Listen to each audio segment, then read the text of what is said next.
And finally, tonight, the senior pastor of Willow Creek, Kevin Labby.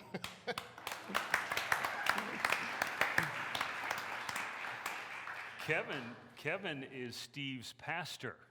Imagine that. How twisted is he? Don't ask his former pastor. Listen, you've heard the criticisms. He's antinomian, and this ministry pushes it too far. This whole grace thing too far, and this whole idea that God is not mad at you. A lot of people are mad at us for telling them that God is not mad at them. So what do you say? How do you kind of navigate being a part of this ministry that in some eyes is kind of scandalous? Mm-hmm. I like Zach's story because the first time I heard of Steve Brown, I was warned not to listen to him by somebody for precisely that reason. And I'm very glad as a pastor. I'm older than Zach, and I started preaching at a time when they recorded sermons on audio tape. What's that? Yes.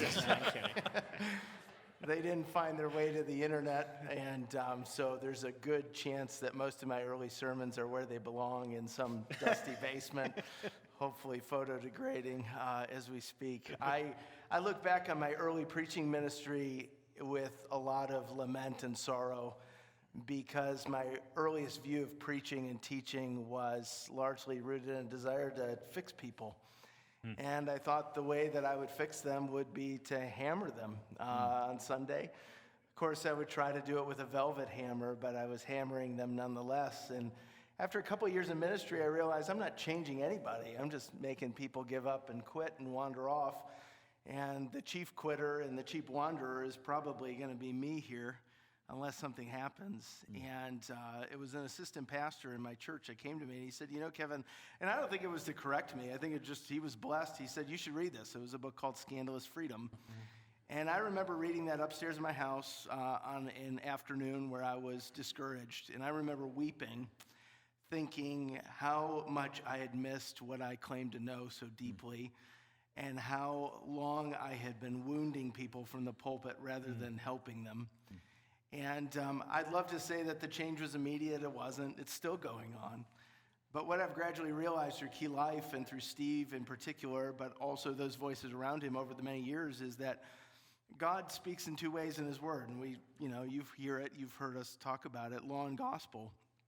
And I was very rich on law and very light on gospel. And what I've gradually realized is that God's people and people in general need both. We all know deep down we've fallen short, and the law tells us where not only we've fallen short, but it brings us to the end of ourselves and points us to the gospel. And there are a lot of ministries that are law-based, and they do the kinds of things I was doing for years. And then there are ministries that avoid the law and probably are, purport to be gospel-based, but really, the gospel without the law, why is the Savior necessary? What is he saving me from? But when you have the law and the gospel together, you have something beautiful. You diagnose a need and you have the deliverance of the cross.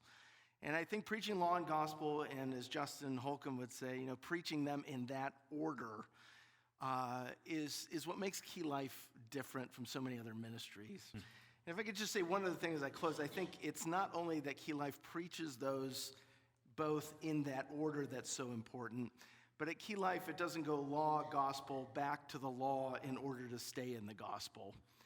As Steve says, you're free. There's no kicker. And man, when you see people believe that, you don't have to hammer them. They love their liberator, and they love what their liberator loves.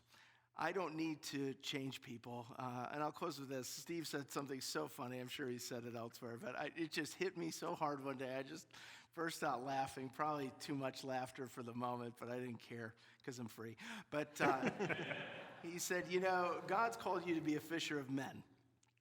And what he said by implication is, you catch them, I'll clean them. For years, I was trying to clean fish. God did not call me to clean. I try and catch them now, and for that, I'm very thankful. I love Key Life. I cannot believe that I get to be a part of it, and I'm so thankful for you that you're a part of it. That's great. Thank you, Kevin. Thank you.